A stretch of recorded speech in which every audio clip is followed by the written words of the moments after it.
Okay, everyone is ready? Yeah? Okay. Sit down. Let's start.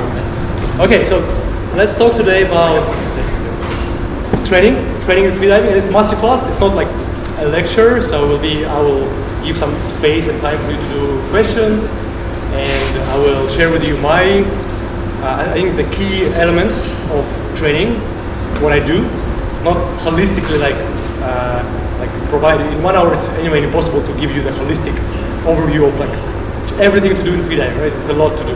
We do a lot of specialized exercises, there are generic exercises, but I will highlight what I find important. You can ask me, I'll leave like a good 20 minutes, maybe half an hour, we can take more time to answer questions. And in the first part, in the second part of the Q&A, in this first part I'll just go through what is it for me, what is it important, how does it connect with the philosophy of freediving, because freediving is a sport, but at the same time it's a lifestyle. For someone it's not a sport, it's meditation, more like a practice to be calmer, for work, for life, for like anything that happens, everything what is stressful in our life, and we try to become calmer. And how can I connect those two things, right? The philosophy of freediving, training, how to train. But on the first, I think the first question is like, why do you do this, and what is it for you? Because for me, freediving is professional sport. I don't think for a lot of you it is professional sport. Maybe for Lucy, but how many of you do freediving as like competition, national record, aiming for world records? Raise hands. Like world records, national records in your dreams, or like in your mind, anyone? Okay. So maybe 1%, 2%, like a few people, 2 people, like a few, very few. For majority, it's like a lifestyle sport. It's something that you feel just good when you progress, right? You like to progress. You feel like you become better, more focused, deeper. So it just makes you feel good. And this transitions in your everyday life. You feel like you progress in freediving, and then you become more confident. It gives you this inspiration. You become better in freediving, breath-hold. Like, okay, I need to do this work project. I need to be better with it to become better in freediving. So like it's just something that affects our lives in general, right? And then for someone it's this process, and you can call it amateur, like a sport, but it's in the same category as maybe you would think about Ironman, and there are some 1% of elite athletes who would try to do world records in Ironman, but for 99% of people, it's just like finishing Ironman, getting the medal, and like no matter how old are you, like you're 80 years old, 100 years old, like finish Ironman, right? So it's just progress, becoming better, becoming maybe healthier, stronger lungs, and all that, right? And just maybe it's also some other goals like becoming a better underwater photographer, becoming a better underwater videographer, mermaid, and all that, right? So let's put it in the bucket of like just a general development and amateur sport, like something for health, for just to enjoy the progress. So let's see who is doing that, who is enjoying the progression, training, like occasional training. So for you, okay, a lot. For you, the training is not the same as for professionals. For professionals, it will be every day. Every day, I would have 10, sometimes up to 10 trainings a week, sometimes 6, but it's every day, like sometimes 2 times a day, dry, water, etc. Right? So it's much more intense. I don't think I need to talk a lot about it. I can mention this area of my professional training, but just as an example, what is possible, but it requires a lot of like sacrifices. You need to devote much more time. It's not just 1 hour per day, it's 2-3 hours per day. You're more tired, more recovery, so it just requires more effort, right? Okay, and maybe there's someone who don't even want to train, to progress at all, who enjoys just like be in the water, look at the sun from 5 meters, meditate, no progression needed, like no, just have a camera, maybe make some pictures, don't want to progress, just want to enjoy water because it's fun, it's nice, it's sun, and it's community as well, you participate in these events. So like, who don't need progression? I'm just curious to see, out of this big group, who don't care about progression, just want to have fun and enjoy the water. So those who, again, smaller group. So you're in the category for national records. Okay. Okay, so the big majority would be, like, a big part of the group is in the amateur, like lifestyle, sport, lifestyle, and some small part will do it for fun. So let's pay more attention to this category, right? How to train, but still not overdo it. Do it with the right intensity, and enjoy freediving. Don't sort of like damage this passion for freediving and the pleasure you get from freediving. Okay, so as an example, I'll just give a little, like a short description of what I do, and then we scale down and talk about what you can do as a training for freediving. So if you talk about professional category perspective, then there is, in 1 year cycle, you need to be much more specific about cycles. There is 1 year, there is your big goal for the year, world championship or the world record, and then you build backwards. You have this goal, and then you have year, you have 3 months, a quarter, and in each quarter there is a goal. In the winter, in the off season, there is more basic work, there's strength, mobility, less hypoxia, less exercise in the water, more technique. So basic work, there's a basic period, there's a specialized period, goes into competition, there's pre-competition period, competition period, and post-competition period. So there's all these periods with some adjustment in each period. And then in one period it's more basic work, in another period it's more specialized work, and then the next period is even like no basic at all, only specialized and a lot of rest. And then after the competition finishes, it's just recovery, like other activities, active recovery, maybe jogging, maybe like no freediving, and just a week or two recovery, like nervous system from this peak, right? So that's this more precise way of how we do this for sports. And then because we need to do a lot of different activities, then that's why we need to have a lot of trainings per week. And let's say out of 10, we can, an average it will be 10 trainings for me, and we will have 5 out of 10 of specialized training with exercises and hypoxia. So pool, like for me now, the focus is on fine-tuning breaststroke technique. And I keep trying to get this record, not successful yet. But in CMAS I did it, but in AIDA not yet. But it's all about like technique, the way how I get my arms, how close it are to the body, like my hips rotation, my arm pulls, all these little details. So fine-tuning these details in the water. Then another 5 trainings will be in building general strength, and it's dry exercises in the gym, general exercises like squats.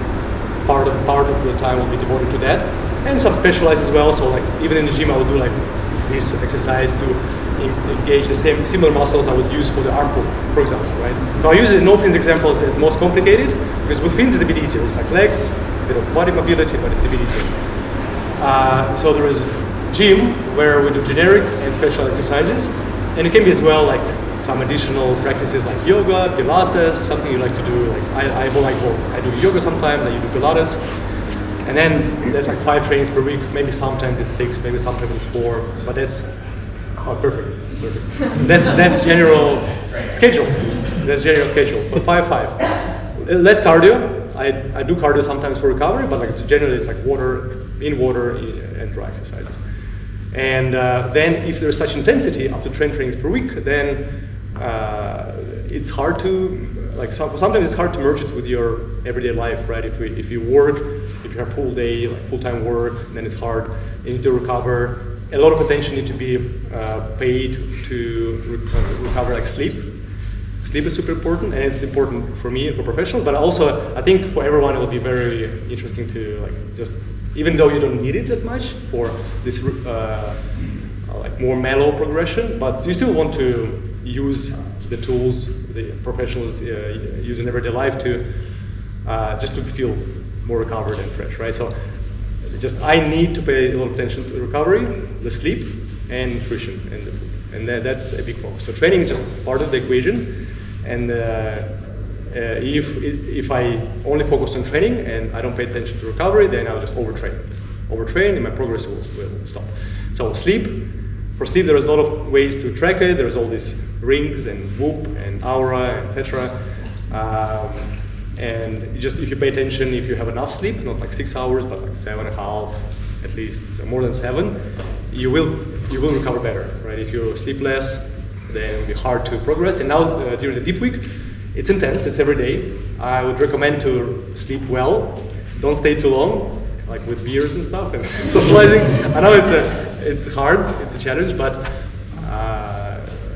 I would highly recommend, because if you want to progress during the deep week with equalization, with some skills, getting to this last phase of sleep when you see dreams, like this phase is important, right? We have phases where there's more deep sleep, and then phases where we have more rapid eye movement phase, right? Where you see dreams. So we need both. We need enough deep sleep to recover our body, and we need enough of this rapid eye movement phase as well it's for our nervous system. It's exactly for these all new skills that are very new for us, very new for our nervous system, like equalization and getting used to the environment, to the waves, etc., etc. If it's first time for you in this environment, so just adapting to the new environment, learning new skills and unusual skills like equalization, and managing pressure as well. That's very intense. It's a very new to our nervous system. We don't do that usually. We don't manage pressure, not only with our ears and sinuses, but with our lungs. So that requires like a lot of recovery, sleep, and I would even recommend nap after like a post-dive nap. I love the nap. So if you have time for 20-30 minutes, you don't need to sleep. Just close your eyes, put your like noise cancelling headphones, and like put your alarm for 30 minutes so you don't fall asleep and like wake up all heavy and like really like in the wrong phase. But if you have this nap, then you'll feel energized and you'll be able to go through the second part of the day much better. Okay? So sleep, nap, very important. I want to highlight. Then nutrition, right? So what we do as athletes to recover like best with our nutrition is make sure, like a lot of time when we have very intense periods, a lot of trainings, we risk not recovering enough with food, just not having enough calories.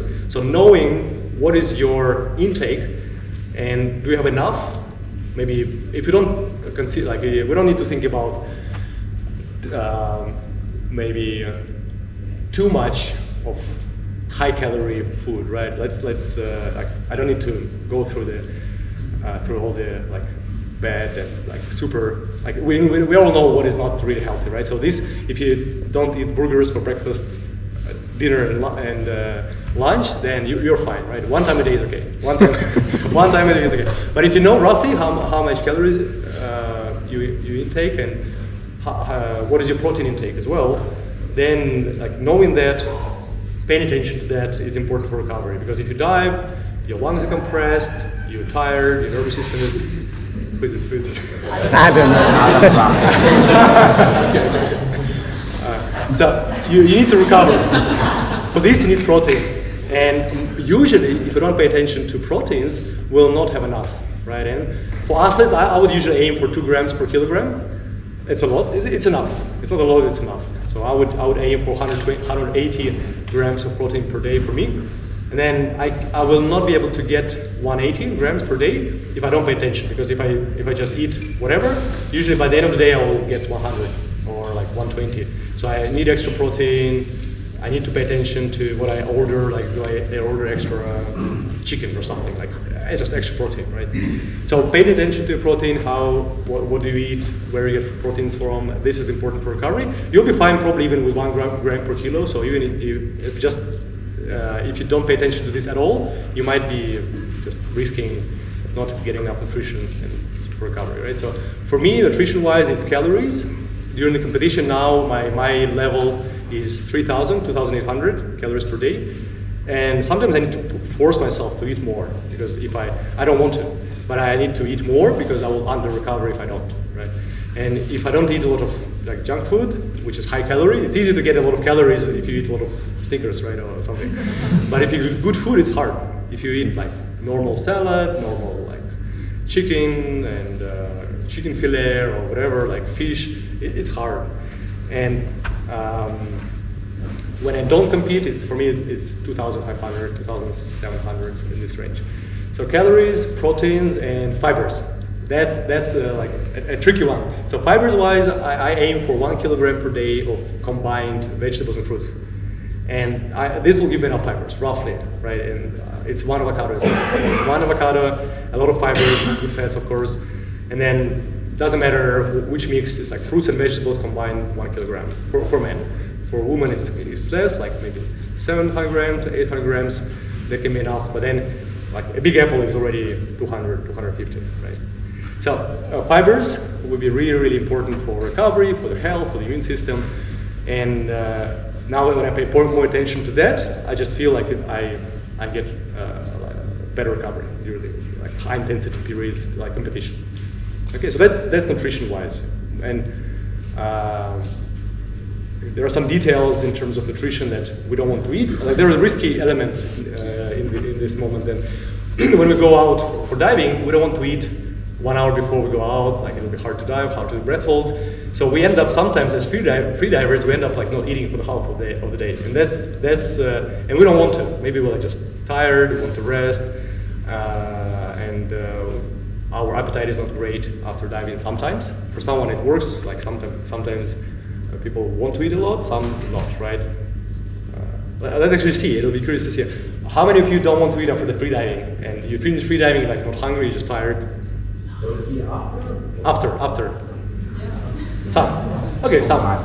Okay, it's not big part of it. But anyway, if you think about the schedule, you don't eat. If you don't eat in the morning, you don't eat on the way to the session. You don't eat. It's 2 hours of the session. You come back. It takes time to rinse the gear. Then you don't eat for like 6 or 7 hours, right? It's a lot. So you can do this, right? So it's like morning. Yeah. So try to eat in advance. A lot of the time there's, I think, less competitors. Some competitors would, like if you compete in the morning, like 10 a.m., yeah, you can do this without breakfast. But if you compete like 11 or 12, I would eat breakfast, like full breakfast at 8 a.m., like normal breakfast. And even if I eat like fruits, bananas, a little bit of like something else, I can eat even 2 hours before the dive and I'll be fine, right? So make sure you have breakfast, just in a good time to free dive and not to feel it. If it's something you can do. Like some people don't like it at all, maybe it's like too heavy, so that's okay.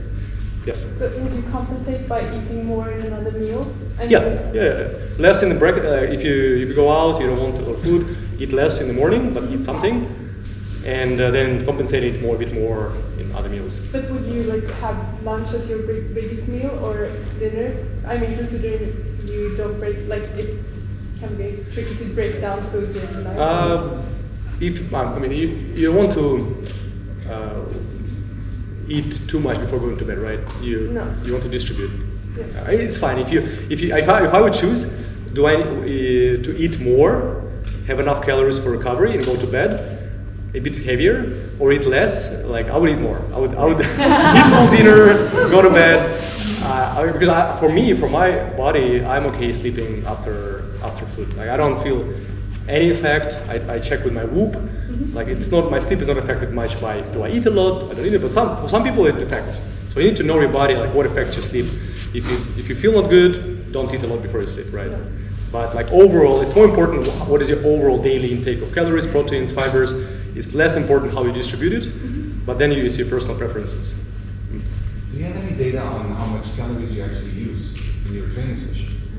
Not a lot. It's very hard to get from my Garmin computer. It doesn't actually. For Garmin, now I started to use Whoop even when I dive, because before I was taking it off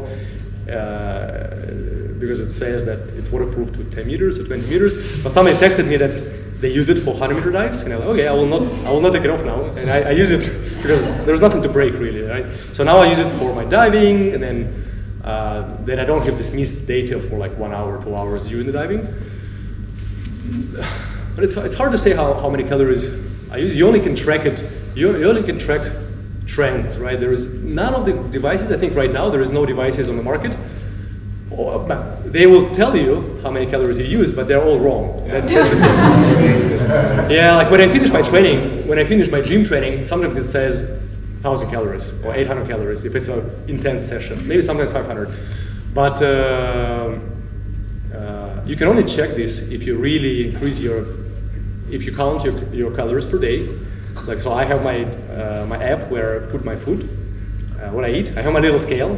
It's actually with me here. I can show you later. So I have a little scale. I go to anywhere I go. I or scan the barcode of their package if it's a package, or I put in the restaurant, I'll put the dish on my scale, measure the weight, before and after, I eat it, and then I'll, okay, Caesar salad, 300 grams, 400 grams. So I put everything in my app, and it took a bit of training. It's a habit, and sometimes I don't want to do this. But then it's really like 10 minutes per day, 15 minutes per day combined, right? If you learn this, everything you need to do, and it's become a habit, then it's not that hard.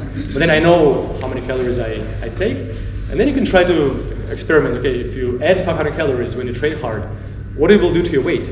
So then you measure your weight in the morning, every day, how much you weigh in the morning, and there is variation. Like in one day, it can be like 1 kilogram heavier, just because of the food, like more fibers, more water retention, more salts, etc. So we don't care about what is the weight variation from day to day.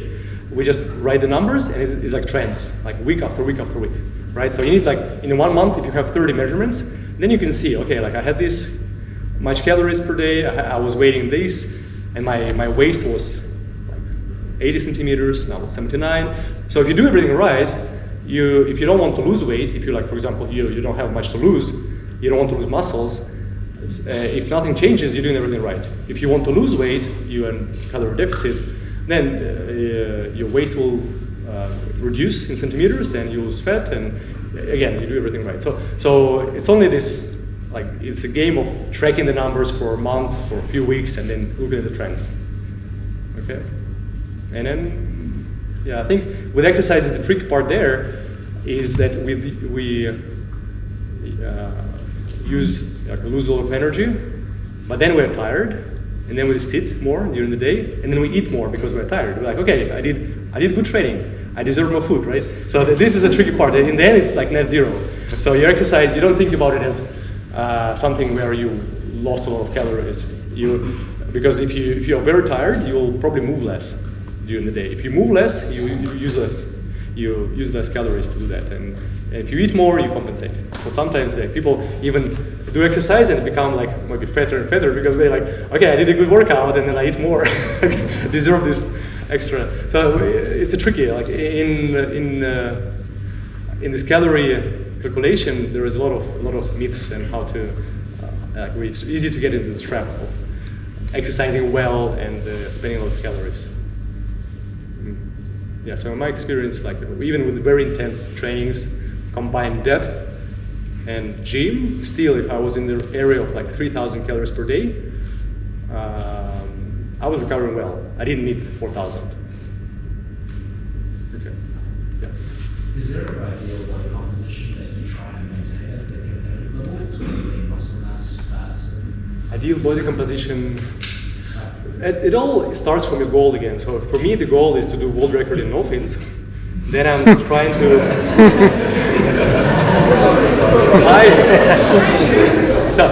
Then I think, okay, what do I need to do with my body to do the world record, right? So I don't want to be too fat. I don't want to be too skinny. Like I need muscles to have some power for the arm pull, for the leg kick. So like I might, what I achieved in the last 6 months, like a little bit of body, like reshaping the body, like a little bit less fat, like maybe 1% or 1.5%, a little bit more muscles. So that's all I need. I need recovery, first of all, recovery, and then a little bit of just adjustment of the body shape. That's it. Thank you. You're welcome. That's protein driven. That's Very important protein. Yeah. Okay, so we paid a lot of attention to nutrition, but it's important part of recovery. Yes. Do you like weigh your food and calorie count even in the off season, like year round? I do. Yeah, because in an off season, I still work, even if it's 6 or 8 or 9, like 10 months before the competition.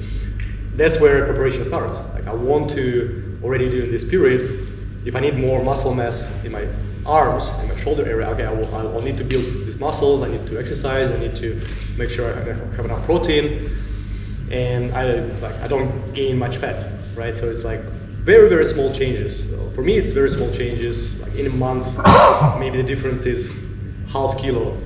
Like I'll lose half kilo, maybe 300 grams. Maybe I will lose 0.5 centimeters in the waist circumference. So only that. I don't do anything faster than that, because then it will affect my performance. So I don't want to sacrifice my performance trying to like get super slim and good looking in the pictures. Like, it's not my goal. but for someone it is the goal, right? So for me this is the goal. But it's very different for every one of you. Like, your goal can be, maybe I want to look better in the pictures, right? So you want to be focused a bit more on the like calorie deficit, be precise with the counting calories, have good recovery. But with this game, it's all about creating a habit. And so you feel good about all this process. And it doesn't feel like a diet, right? If it feels like a diet, then it's hard. You do this, then you feel restrictions, then you sort of like, you don't want to do this anymore, and then you like gain more weight or something. That's something what happens. But if it's something you like, you're like, okay, I eat salad, I eat this cottage cheese, I love cottage cheese, I eat tuna sometimes. Sometimes if I have no calories left, because I had my Snickers, I eat anything. So my diet is like I eat anything. I can eat cake, I can eat sweetened condensed milk, I love sweetened condensed milk. But this is my budget. I know my budget for this period is 2,700 calories. I can eat Snickers, then in the evening I will eat fat-free cottage cheese with protein. And then okay, I just know, okay, this food is low calorie, high nutrition value, and then I'll eat like cucumbers and I like a few cucumbers, horseradish, I love that. And when you have a lot of volume, you can with more skill, you just develop skill, you have more volume, which pushes your stomach walls, and that's that. If you're afraid of being like hungry and eating wrong food, just you organize so you have something low calorie and high volume, which pushes against your walls of the stomach, and then I can eat something really crap in the morning and then super good in the evening. My total budget is in the right range and it's perfect. Right. So then I don't feel like it's restriction. I do this for now, I think for a year, like a bit more than a year. And because I know I can eat anything, I can eat burger, I just put it on my scale, I weigh it, okay, there's this piece of like bread. Sometimes I don't eat bread, I eat maybe a lower bun. No, I don't eat the top bun. so then like the important thing is that you have good habits and you don't feel like it's a restriction. And then depending on your goal, you'll manage, right? Maybe for someone it's actually gaining weight, more muscles, etc. Okay, so that's recovery. Something I do. Maybe you after listening to this, you will be like, okay, I want to do this as well. You'll be inspired. Ask more questions about it. I can show you my little scale. But this part is very important, right? Because if you recover well, if you sleep well, if you eat well, then you feel energized. Then you feel ready for adventures. You feel ready for sports. You feel ready for work as well, right? It's much harder to progress if you feel tired, right? If you feel tired, low energy, didn't sleep enough, then it's so much harder to progress, so much harder to do anything. We have less like desire to do things. So I think the number one priority for everyone, it doesn't matter if you're a professional athlete or amateur athlete or lifestyle, is like be able to organize your well-being and energy level. How do you feel? Right? If you don't feel energized, you need to have a plan. How will you feel energized? And it's those three components, like exercises, sleep, and recovery, and nutrition. And fluids is part of it. Like you drink, of course, but I don't want to emphasize that because it's like it's logical. I think it's much easier to do that. It's much harder to be more precise about your calories and macros. And fun. You need to have some fun. And eat fun while you eat, right? Yeah. Yeah. Food's amazing. Yeah. So food is amazing, and then you just wait. You look at the carbs fat percentage as well? Not that much. I think if you pay attention to proteins and if you have enough fibers, it'll be hard to overdo fats or carbs. Just it will not fit your budget. So if you're very careful with your calories budget per day, sometimes you'll have more fats, sometimes you'll have more carbs. I'm leaning more towards more carbs than fats because I need this for sports. And if you eat a lot of fruits and vegetables, it's sort of hard to do keto diet and all this stuff. Like a keto diet is fine, you can do it for some time, but it's hard to fit enough fruits and vegetables there, right? And carbs. So if I eat just enough fruits and vegetables, I already have sometimes 150 to 200 grams of carbs per day, right? A keto diet is like less than 50. And then, anyway, keto diet is something to prescribe by doctor for certain medical reasons. But then it's got to stop, right? It's a short-term diet. Right? So for me, it's I don't care about fats and carbs pretty much. And there is no difference. There is a lot of studies which show no difference between high fat, low fat. There is like zero difference in all other equal scenarios. If you have this much calories per day, both groups had enough proteins per day, then like one group would have more carbs, one group would do like more fats. Weight loss wise, or there is like no difference. The result is the same pretty much. Even though I think even the group with the higher carbs lost more weight, a little bit more weight because you're more active. Like you might be a bit more active. Because one interesting thing about like general like calorie output per day is non-exercise activity, right? So there's your basic level. There is this exercise part, how many calories you lose when you exercise, and then there's the whole day. So if you exercise for 1 hour per day, then there's the whole day, like when you're not sleeping. Let's say it's like 16-hour day. You exercise 1 hour or 2 hours. There are still 15-14 hours left, and if you're tired, it affects the rest of the day, your other 10 hours, 14 hours.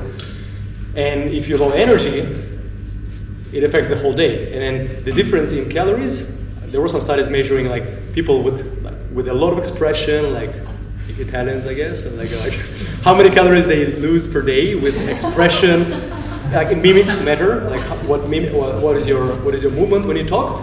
And difference was up to 500 calories per day, huge. So guys who are like sitting, if you're tired and you have no facial expression, you will lose less calories per day. Like it could be equivalent of like proper training, a full session. I find it hard to put on weight because I have very strong feelings. Strong feelings. And If you takes up all of my, because I eat a lot. yeah, if you eat that's your like all these nuances affect you. There's no like So how there's do I this. put on weight? Yeah, there's all these details where people think like somebody's have some like black magic or something. Like how do you eat so much and you don't gain weight, right? But all these details, like how expressive are they? How many steps they do? So now I try to do 15 to 25,000 steps per day. I stopped driving car almost. Like I walk around, and then it's so much easier to lose weight when you do that, right? Because you walk. I do the work meetings on the go, like Zoom calls on the go. So I hate sitting because it feels like I think with less clarity when I'm sitting. So I'm standing, I have a standing table at home to work standing, and all these little details, like what do you do during the day, which doesn't make you tired, but you are active, that will affect your calorie spent much more than one training. Mm-hmm. Yes? So, supplements, I'm thinking you probably, do you take any supplements when you can't get everything from your food, or do you always take something? And is there anything special for freediving, or do you just want to have the generally good level, blood levels of the basic? So the main supplement, if you need more proteins, if you're big with a lot of muscles, or you want to, like me, you need 180 grams of protein per day, then you need protein. Just standard protein. Before I was doing more amino acids, BCAAs, but I stopped because it's it's the same. You eat protein, it's slower, but it's the same thing, right? Yeah. And we don't, as a freedivers, we don't really need that fast recovery. It's just a nice tasting drink. It's fun, you can drink it, but it's not that efficient. It just costs more. So it's okay to do that, but it's not necessary.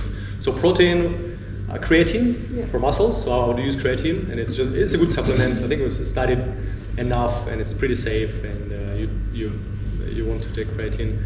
Then I love all this chlorella and spirulina, all these algae, and I take them sometimes, not often, during the competition usually, just as an extra source of macro elements.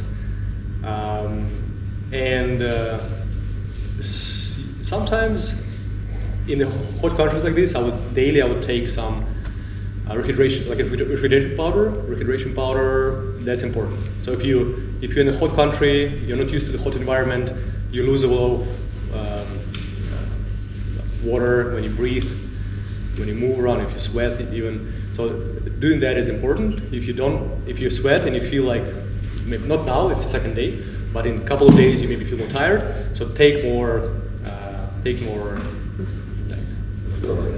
hydration powder. There is, if you don't have it with you, there is a sports shop in the city center. I can give the name later, but there they have a lot of different like pills for endurance sports. So you chew on them and you recover, right? So there is a lot of that. Yeah, I think that's the main one. And omega-3. I mean, since you're becoming like a water mammal, maybe. Say it again? Since you're transforming or already are a water mammal, what's your omega-3 index? Omega-3 index. Omega-3, I take omega-3, yes. Yeah. I take every day 4 grams, 4 pills of omega-3. Yeah, omega-3 is important. It's important. Yeah. That's pretty much it. That's really enough of little boxes you travel with. Okay, nutrition. Let's go back now to trainings. And so I told you about what we do in professional sports. For you, likely, training-wise, your way of training will be sometime in the pool, but not everyone. I guess like you'll need a bit extra motivation, and I'll try to explain why you need to train in the pool. But let's actually see who is training in the pool between the depth events. Who is training in the pool regularly? Raise your hands. Okay, good. A good half. And who is not training in the pool because you like depth and you don't like the pool? Okay, some.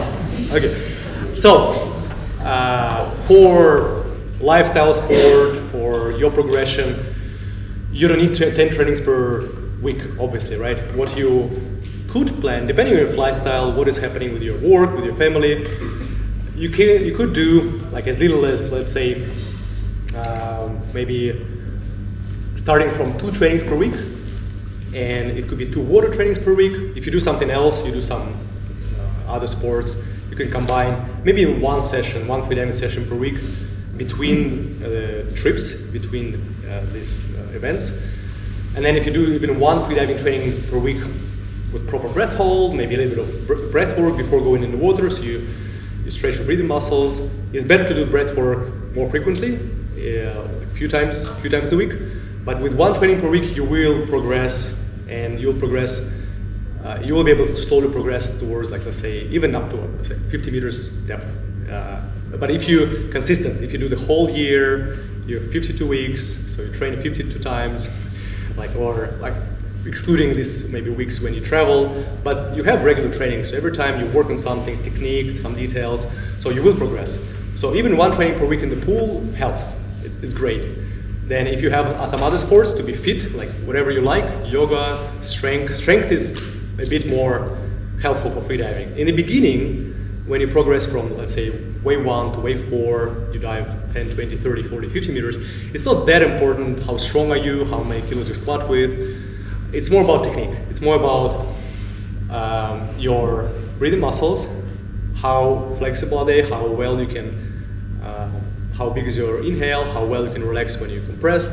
So it's less about your strength, right? Unless it's 50 meters no fins. 50 meters no fins, you need strength. But 50 meters with my fins, I think general fitness, if you like, in general you're fit, you will be able to go down and come back up, right? It's only if you go deeper, if you're already progressing to 60, 70, 80 meters, then you need to be more strength in your legs, and then anaerobic preparation is more important than aerobic. So like running is great, and endurance sports are great for general cardiovascular health and lungs fitness. So you train your lungs, your heart is strong, your blood vessels are strong.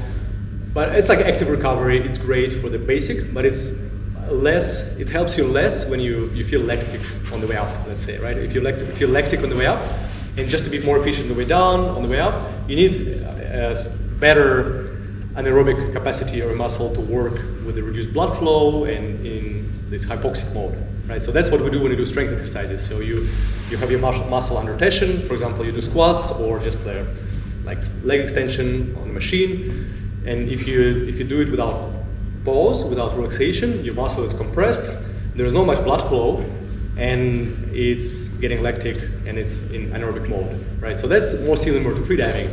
Our blood shift happens, our legs and arms would be without much blood flow, so they will become lactic, and you'll just feel heavy, and it's hard to come back up, right?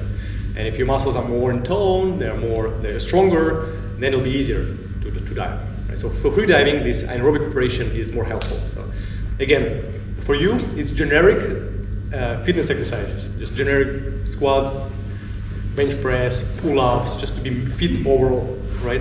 And then you adapt doing pull exercises. So there, you'll be in aero position, you will kick, you will do technique, and then you need to sort of like land your general fitness and adapt it to different styles: breaststroke, flutter kick, dolphin kick, etc. Right? So, but that's more important when you dive already deeper, right? If you want to incorporate strength exercise in your routine already now, do that. Then if you have water session, dry session, like few dry sessions per week, you do like a combination of Pilates, strength, yoga, anything. Maybe it's like body weight, like calisthenics or something, right? Do anything to feel strong, and then in the water, then you will warm up, do breathing exercises, you do a bit of mobility exercises, stretch your shoulders, your hips a little bit, so you can kick with the dolphins better, and that's it. Then you will have both activities, like non-specific and specific, right? If you have too much non-specific activities, like too much gym, and you don't do any pool, that's like, it's a good foundation, it's a good base if you're really strong, but you will just lack this adaptation and being efficient in a very specific, when you swim, with a very specific angles, right? Because when you swim, your leg work in very specific angle, you don't need to bend your leg fully when you kick your fins, right? It's like very small angles. And it's more about your nervous system adapting to this technique. So you can think about the pool as your adaptation in your nervous system being okay with this body position and with these movements, this range of motion, right? So it's more like adaptation. Right? Because in the beginning, if you do aero position, it's already stress, right? We do aero position, we need to spend some time in aero position to be comfortable with it. So if you do aero position, a lot of the time it's like too much neck tension, too much shoulder tension, and then we need to like get used to it. Maybe one thing I was doing to become more comfortable for aero position, like a few months ago, is just do breath holds horizontally, lay on the floor in the aero position, and do breath holds. So I was not doing breath holds just in a normal position, I was doing breath holds in aero position. Apnea bikes. On the bike. On the bike, could be on the bike, yeah. Biking and holding your breath, but on stationary bike, not on the roads. No,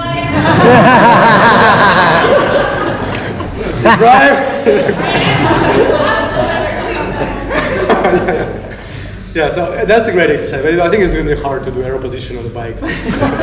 You can try doing that.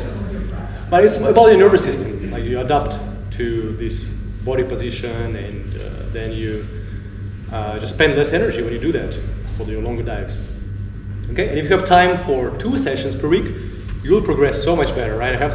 There's a lot of examples within our students or our overall community of Molchanov students around the world, and with this recreational approach, not with professional approach, with some just guys who work really intense, like have meetings 10 hours a day, like really intense day-to-day work, with 3 trainings per day. One of our guys is like 70, 80 meter depth within a year or 2 without pushing it too much, with a couple trips per year, like deep rigs, etc. Yeah. Is it a bad idea or just simply not useful to kind of on the train of holding your breath while exercising to simulate the lactic acid buildup by holding your breath while doing strength training for your legs? Or is that just not really a thing? I would say that it is possible to do those exercises with very low effort, like body weight. Yeah. I think going as far as like doing squats with the full weight and breath hold a little bit too much for the nervous system. So it's almost overloading. Yeah. So you might even create a negative effect on your nervous system by doing that, holding your breath, it'll be just like overtraining. You overload your nervous system, and then when you hold the breath underwater, you'll have this negative memories from this exercise. So you don't want to feel like traumatized Yeah. by breath hold, right? You'd create strong base with strength exercises, and if you want to combine, you combine it, but in a nice way. I've never seen anyone with maybe like a few examples. You're saying to build up a lack of Like, Yeah, like I think doing pause reps would be more beneficial. Sorry? Doing pause reps. Okay. Like going, like if you're doing squats, going down to the bottom of the squat and holding it for 3 to 5 seconds. And then doing like 10 reps like that. but it's without breath hold. Yeah. Yeah, the question is with combining strength plus breath hold. Yeah, but Yeah. that also was Yeah, just- pulse reps, it'll be like Yeah. combining dynamic with static, basically. That's a good exercise, of course. You can do that. But in general, like even biking with breath holds is super intense. You will sweat. I was doing that, but it's not nice. I was doing it for some time, but not for an extended period of time. Even with 60 reps, 60 rotations per minute, with low effort, holding a breath like 1 minute breath hold is super tough. I was doing like 1 minute breath hold, 1 minute rest, 1 minute breath hold, 1 minute rest. So 120, 40, 120, 40, and I was like sweating, and it was super tense. Okay, so is it clearer with combination of like general fitness and in water exercises, right? So in water, a good balance for you to think of is 1-to-1. If you have 2 trainings per week in like general fitness area, do 2 trainings per week in the water. If you do 2 general fitness trainings per week and you do 1 freediving training, it's not bad, it's good. You will not forget, you will progress as well, but you will progress less than if you do 2. Like with 2 you will benefit, so like you will just land this exercise and adapt your nervous system to the water, body position, everything much quicker, much better. Sort of if you do 1, you will forget, like it'll be starting every time like with a bit of going through this phase of like remembering and our specific experience in the water will be almost overwritten with our exercises, dry exercises, right? So we want to balance this out. So 1-to-1 is good. That's what I do. I would do 5 and 5, 5 and 5. So if you do 1 and 1, that works. You'll progress. 2 and 2, great. If you do 3 and 3, or 2 dry, 3 in the water, that's a good. I think for amateur, for lifestyle, like sports, overall having 4 sessions per week is already great. 2 dry sessions, 2 in water sessions. That's not that hard. Like every second day, maybe sometimes like 2 days in a row. That's yeah. Could you say something about your intensity zone distribution, both for dry base training and in water training? Intensity zone for me for each period it varies. Like in the base period, intensity dry can be really high. Intensity in the water will be low. It will be more technique. In the specialized period, it will be a bit less intensity. Like it will be variation of intensities. In the weekly cycle, I will have less high intensity training on land, dry exercises, and more high intensity training in the water. But there is also variation. Like if it's 5 trainings per week, like maybe 2 of them will be high intensity, 3 of them will be medium intensity, or like 2 high, 2 medium, 1 low, right? So there is this a bit more precision in the planning when it's a lot of trainings. You cannot do every training in high intensity like completely. And then before competitions, it's low intensity for dry exercises and high intensity, with less volume, less meters, less kilometers for in water. So this is a general distribution. Like the closer it is to competition, less intensity, less volume of the dry preparation, more intensity. In the specialized period, more volume. In the pre-competition period, less volume. So there is this like fine-tuning of intensities in this cycle. For non-professional training as well, you don't think about your training as a linear progression.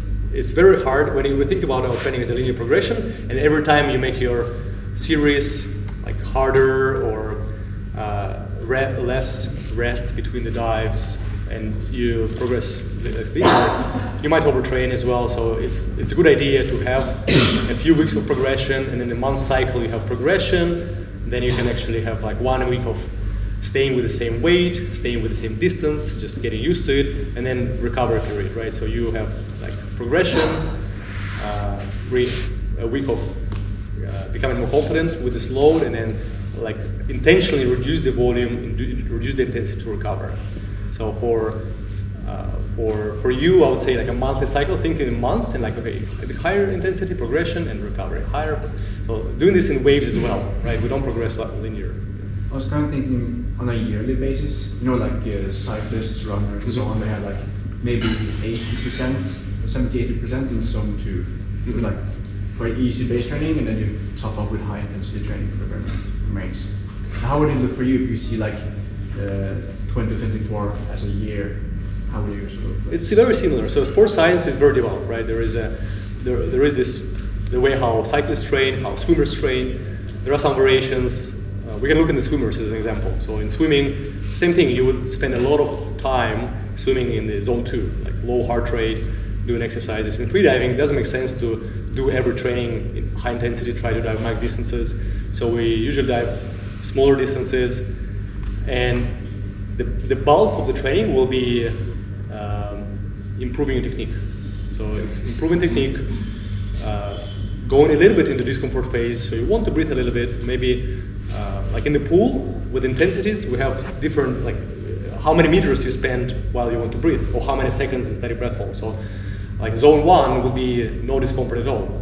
It's a distance where it's very comfortable. Then zone 2 is finishing the distance like 2 to 5 meters after you feel urge to breathe, right? So that's like zone 2, like a little bit of discomfort, but not much. And zone 3, zone 4, 5, 6, if you progress from 5 meters of discomfort, like there's 5 to 10, 10 to 15, there is 15 to 25. So being very aware of how many meters, how many seconds you spend with discomfort, like helps you to understand intensities.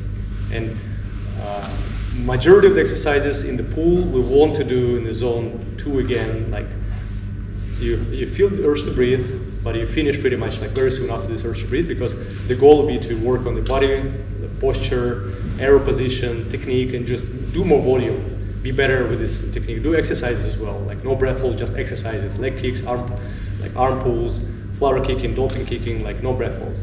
A good half of the training should be non-breath hold activity. So it could be even like it could be a little bit different, maybe even sometimes more. Sometimes technique can be more than half.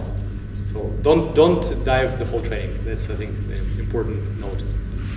Yeah, let's do this first, I think.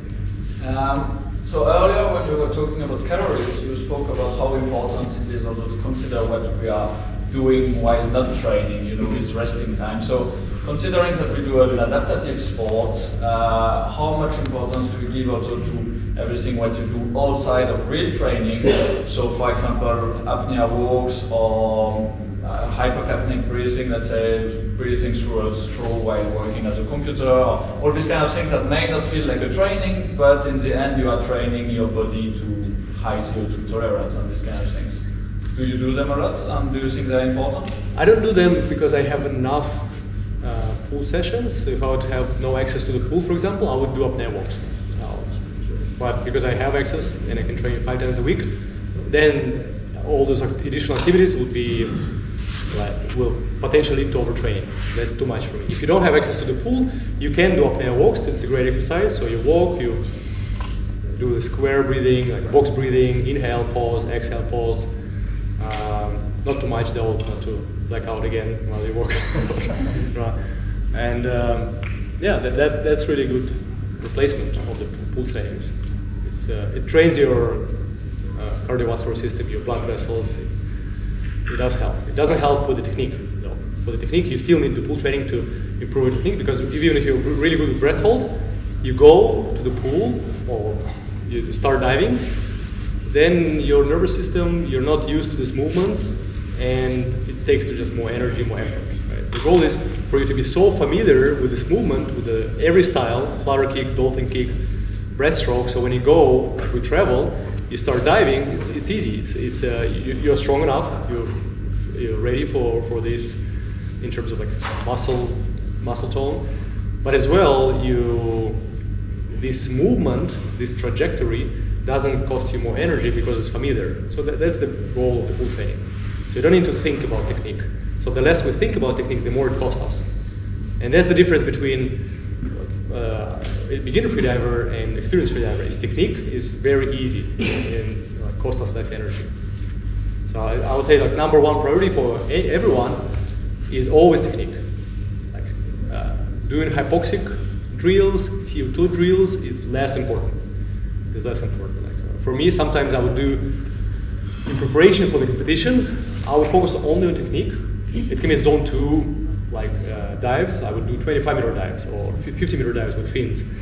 And rarely I would do more, like longer distance dives. And the goal would be just to get familiar again, like before I go with a specific style. And then I travel and I start doing depth. And I don't do long distance dives. I don't do CO2 tables. I just do short distances to become really good with technique. And then I come and I can do 4 minutes, 30 dives without too much, or at all, without any of hardcore CO2 tables or hypoxic tables, right? Then it's adaptation period. I do the dive, I rest, I recover, and it's like because I didn't overload my nervous system before, I'm very fresh and I can cope with this competition with a high intensity period of like a week or 2 weeks, and then I go back. So in a year cycle, I don't have much of high intensity hypoxic hypercupping tables. Sometimes yes, as a test, but it's like less than 10%. Maybe it's 10% of my volume, like not more. It's not 30, it's not 40, it's not even 20. Like it's like 10%. Like 90% of my training is technique. Technique, mobility, like strength, and technique again.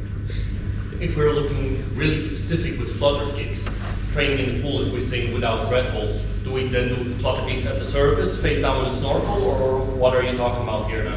You do alright. You do flutter kick on the surface. You work more on the front kick, right? You will not work as much on the back kick. So flutter kick on the surface with a snorkel, flutter kick on the back, flutter kick on the side, as well flutter kick in the water, short distances. So if you do 4 high 25s with 10-second rest or 20 seconds rest, it's probably, you're not going to be very hypoxic or you won't have a lot of CO2. But if you do 20 dives or 40 dives, it's 1 kilometer. So you will work, like you will have a good session. It will take 20 minutes to do like 500 meters easily, or like 30 minutes, 40 minutes to do 1 kilometer underwater. Then if you do another 30, 40 minutes, the whole session is 1 hour 30. You will have 1 kilometer of underwater flutter kicking. Then it's already technique, a little bit of hypoxia, a little bit of hypercapnia, but very mellow. And you do something like on the surface as well, with maybe resistance, with parachute, with a rubber.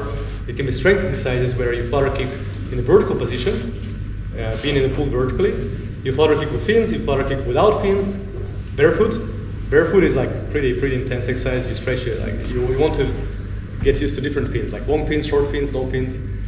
And then if you want more fun, you get rubber, like elastic waist strap, and then you just do some swimming on one, like being fixed, being stretching the rubber, like trying to reach the wall. Okay? Let's do that. So talking about technique, would you adapt your body to a certain technique, or would you, like, for example, in my case, when I try no fins, my kicking is terrible because I don't have mobility. Okay. And I'm trying to work in that mobility, but I'm far away from the mobility I need. So I don't know if I should try to work more on that, or if it's gonna be not good for my knees, or if I should try to adapt a technique that works for my body. But I don't know if short term, you adapt a technique that works for your body for sure, because you cannot swim otherwise. But then long term, you can see what can you do, like what is your commitment. So, and then it might be different, like changes that you can achieve depending on your commitment. What is your dream? What do you think about? Do you really want to have a good technique? Do you dream about it? That will determine if you can do this for a year. Because for dolphins, for the leg kick, I would say you need to think about it like it's got to be like 6 months to a year if you don't want to injure your knees, right? If you try to fix your mobility, hips mobility too fast, then you might struggle with some injuries. If you do it slowly and you have this commitment, then you will be able to improve your hip mobility. And doing something like, for example, not stretching only, but mobility exercises. So mobility, like Pilates, or like just exercises, like specific mobility exercises, right? So like wide step and working on general hips mobility. And then there are probably some. We didn't do this yet. We didn't do the mobility. We have a little bit. With you with no fins, right? With your working on it. But like we will, I think, develop this mobility masterclass for the platform. Not yet, but that'll be a good topic to do. But it takes like this commitment and variety of exercises, and then you'll be able to do that. Like my breaststroke leg kick is not great. I was always like a dolphin swimmer, and my flutter kick is good, my dolphin kick is good. But then I really wanted to do no fin dive, so I started to work on my leg kick. It is better. It is better. I can see it on the video. It is better. But it took me like a year to. Yeah, and that's also why I asked, because I see you have a different technique than the usual technique for no-fins. Yeah. So I was thinking maybe because of your body composition or something, your strength, you're adapting the technique to your. You always adapt, and there is no perfect technique, right? You will need to adapt it depending on the length of your leg. So we have all our like little differences. So we have Olympic swimmers swimming with what could be perceived as not correct technique, and then they swim really fast. So like there's no right technique. There are some really obvious mistakes, like beginner's mistakes, right, which you want to avoid. But then when you fix those big mistakes, then there's quite a lot of room for adjustment for personalized style. And then it'll depend a lot on your body mobility and body composition for sure. Thank you. You're welcome. So, what about the pool? People will like to swim laps. Is that a good thing to add to maybe do training in the pool, or is it just rated as another workout? Swimming laps versus freediving, right? I would say you can, if you think about swimming, you could combine it easily. You could do freediving first and then swimming laps as a like part of the training, and you can separate them too.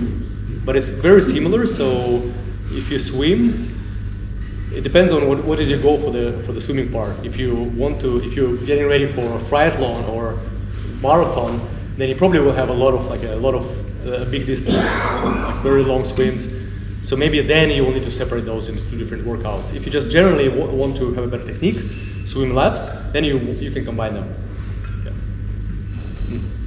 Do you think it's possible to train all the different disciplines across a year, or it's better to focus on a couple of them, or have one that's more than the others? And how would you spread the work on each of the disciplines throughout the year? Do you just alternate, or do you focus on one in blocks? Or Okay, the question is about disciplines throughout the year, how to combine them. It's easier to choose one, of course, because then with the more focus you put in one discipline, you progress better. And it will depend on how many trainings you have per week. If you have one training session per week, then it will be really almost impossible for you to progress in all 4 disciplines, right? I mean, 3. Free immersion is not really like discipline.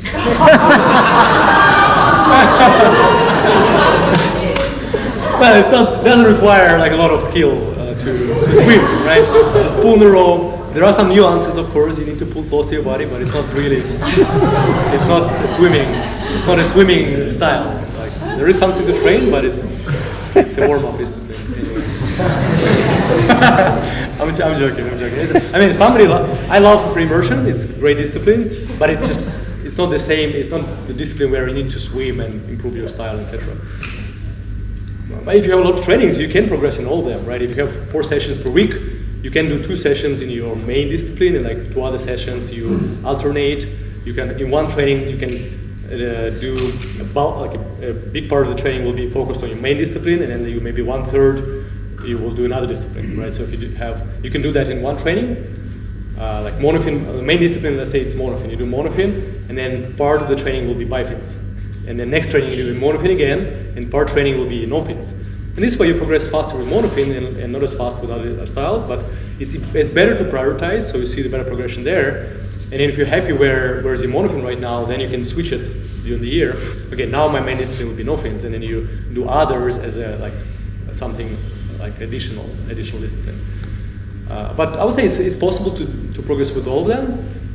It just will depend on how many hours you have and how do you divide it. I do all of them, right? I progress with monofin. But for me, for example, now most of the time I focus on no fins and less time on bifin monofin, because bifin monofin is already well developed. I don't really need a lot of time to keep it in the same level, right? So that's why it works.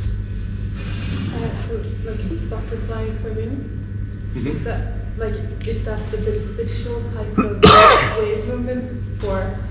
With arms, with a full style? Yeah. With arms? Could that be beneficial for monofilling, or is it just like a waste of time and you should just do?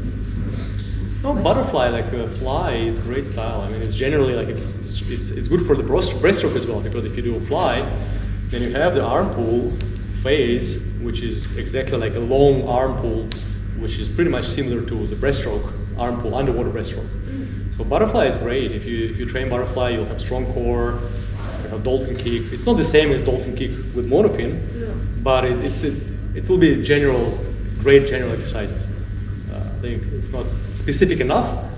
It's not the same, but it will be much more specific than anything you do in the gym, right? So it's a great strength exercise. It's much closer to the freediving style. So if you're curious with butterfly, do butterfly. It's amazing. Yeah. And dolphin kick without fins as well. So like the same exercise I mentioned, flutter kick without fins, dolphin kick without fins. It's a good test if you can do dolphin kick in vertical position, arm in air position, vertical position, you breathe, and you do dolphin kick without fins. That's a good test. On the topic of pool training that isn't freediving pool training, because I love to swim and I don't really like to bring my fins and everything to the pool. What other pool exercises could you recommend that don't really require freediving equipment? Like, for example, just doing freestyle holding your breath, or like the butterfly, or things like that. Okay. Question is about pool exercises and other than butterfly and like lap swimming exercises yeah. that are more freediving. But more freediving related. Yeah. So you can do like safe exercises, which will not require like safety. That'll be freestyle, for example, or breaststroke with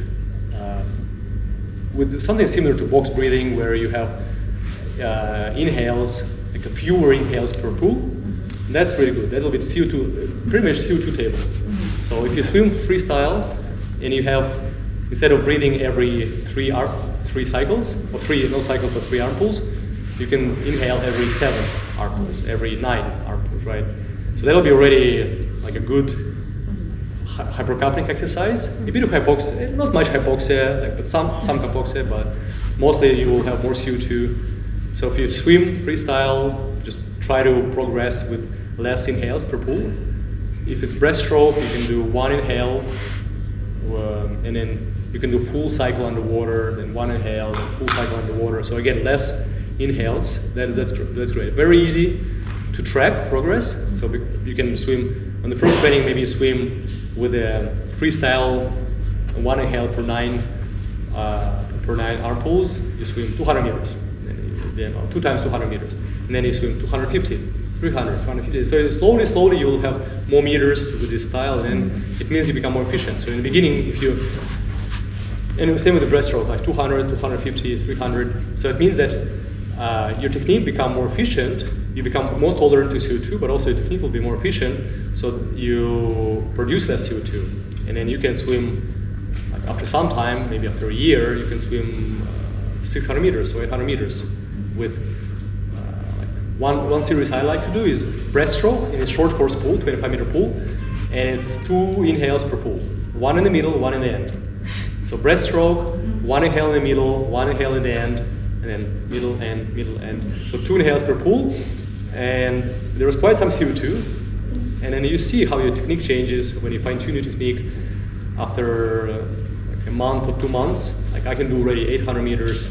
In the beginning, I do 400, 300, and I feel already hypercapnic. But it's a good way to combine like swimming plus fewer inhales. Thank you.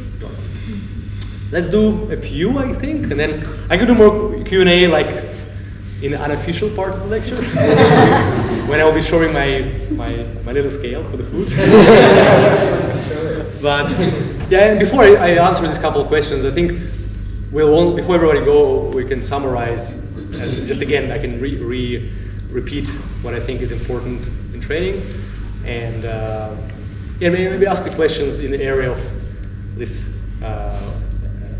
lifestyle training, right? Is it enough information about frequency of trainings?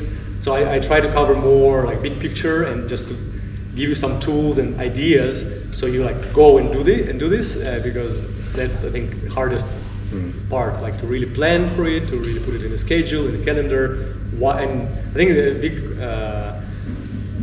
stopper usually for us is like why do we need to do that? Sometimes it's like it's so fun when you travel and you just dive, but we don't want really to prepare for this like trips in a way which will makes it even more fun. Like you come to the next trip, the next deep creek, you're like, oh, I feel like I do the same depth with the slaughter kick or breaststroke, and it's just so easy, so much easier, because I did maybe 10 or 20 or 30 sessions in the pool in between these trips, right? Yeah. I'm really curious about, we were talking a lot about physical training, but would you have exercises like to train your mind? Because the mind is really important when it comes to the freediving exercises. So like, because I'm coaching, so I'm always really curious about the mind work, like mindsets and stuff. I think, where's Brandon? Do we have Next Brandon? topic. We have this topic, right? Yeah. So we have that, okay. Yeah. We have this topic. In general, like if you... But like maybe just to include it in the physical training. Yeah, when you do these exercises, dry in-water exercises, the biggest, what you will feel, you will physically feel. You don't need to really train your mind somehow, because your mind will become stronger in the process of doing these exercises with these little steps, and your confidence will grow. You want to achieve this confidence where you feel like I'm just stronger, I'm more efficient, and it's not something you need to visualize or imagine. Like I will meditate,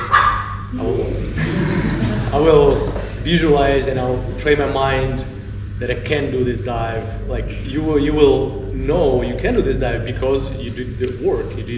You improved your technique.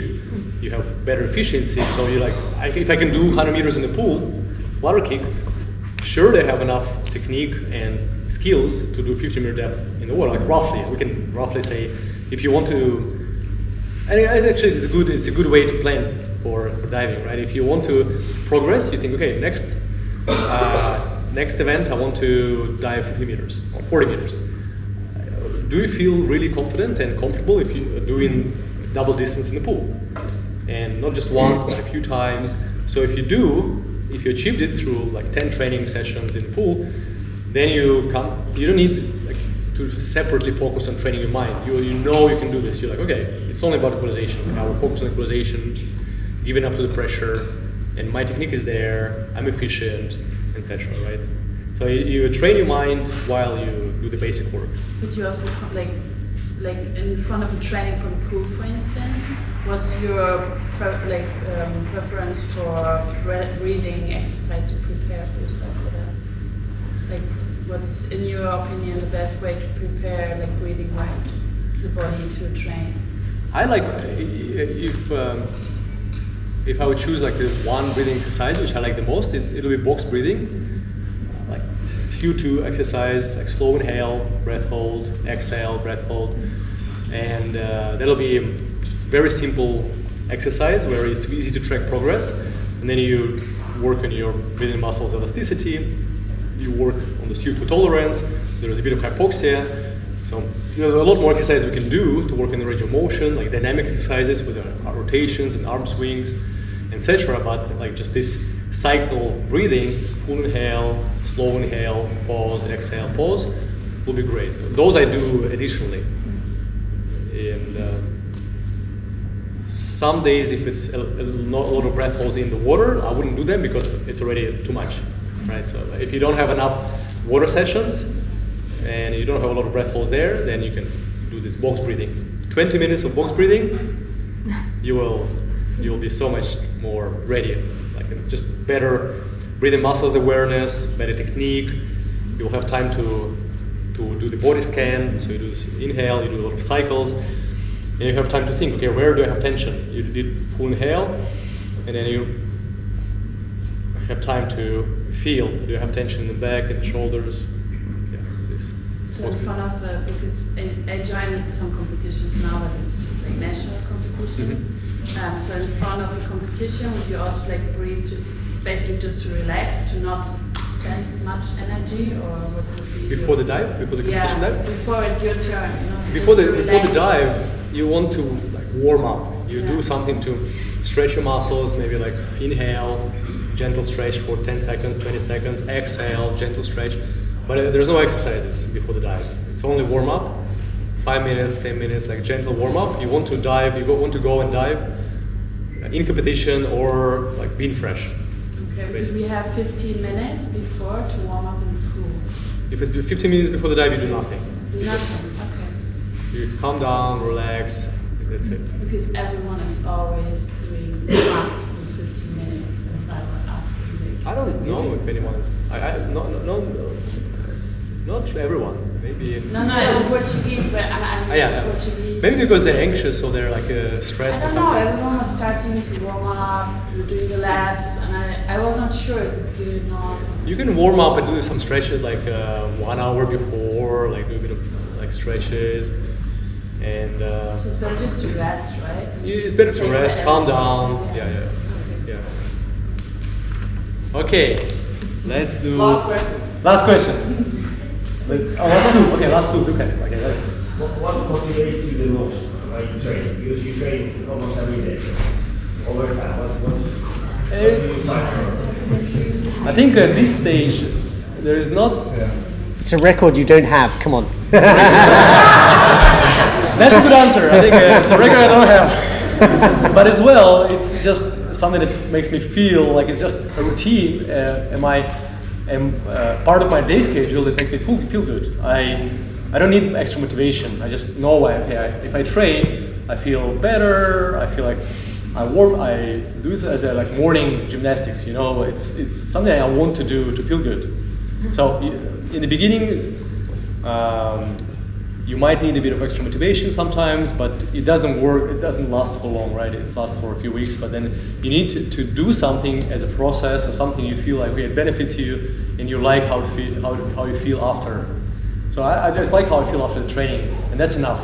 So I know I'll do the training, I'll swim a little bit, and then I like how I feel after the training.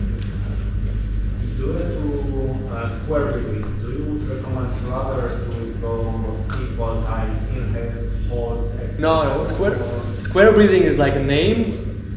Box breathing will be a better name because then it's not even, it doesn't need to be the same time, right? So it's really hard to do inhale for like 20 seconds, right?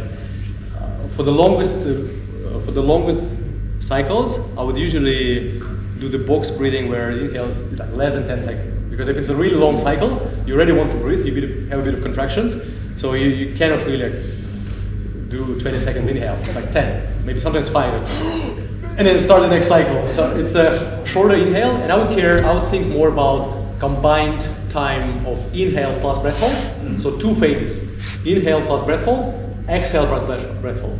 So, and there is this, you can think about ratio 2-to-1, sometimes 3-to-1. So inhale plus breath hold. In the beginning it can be 1-to-1, but then the longer the cycle is, it's like 2-to-1. So if it's 1 minute, 40 seconds, inhale plus hold, 20 seconds, slow exhale plus hold. If it's 1 minute 30, even on inhale longer hold than on the exhale as well. reverse. Inhale longer, exhale shorter, for sure. For 1 minute 30, if it's 1 minute 30, it's probably going to be hard if you do 2-to-1, like 1 minute inhale plus hold. 30 seconds is going to be hard. So you do something more like 1:10, 20, or like if it's 1 minute 20, you can do 1 minute plus 20. So 1 minute 20 cycle is 1 minute, and 1:20 is really good cycle. It's a really intense cycle. So 1 minute cycle is you can be your goal. If you want to train towards something, try to reach 1 minute cycle. If you can do 1 minute cycle for 10 minutes, 15 minutes, 20 minutes, you're ready for 5 minute breath hold or like for 50 meter dive. Just remember, Alexey will be back for 2 more workshops.